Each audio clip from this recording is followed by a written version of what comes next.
محمد بتعمل ايه يا حبيبي؟ انت لسه جاي من عند الحلاق، فين شعرك اللي اتحالق؟ وريني يا حبيبي كده يا بابا، وريني وشك يا محمد. ايه ده؟ اعوذ بالله من الشيطان الرجيم، ايه اللي انت حاطه على وشك ده؟ وريني طيب كده. ها ماسك كده، انت لا ملغمس وشك حنه بدل ما تحني ايدك محني وشك. ماسك هو ده ماسك حنه؟ وريني. ايه؟ عامل زي الحنه؟ حنة ايه يا محمد؟ الاستهبال ده وشعرك زي ما هو يا محمد. لا هو كده انا عامل شعري كده. عامله ايه؟ حرامي عليك يا حبيبي، ده شعر الكبير ده حرام، ما ينفعش. محمد بص لي يا محمد،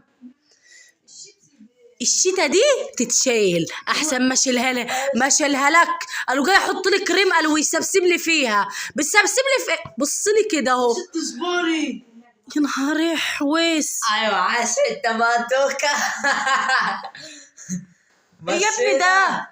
ولا سعيد الدكتور اللي بحط جل على وشه واللي حنة يا ابني، حنة بيحط حنة على وشه. ايوه ده اللي اعرفه الحنه بتتحط على الشعر، ازاي حطيتها على وشه؟ بص شعرك اما انت لمه لورا شكله حلو ازاي.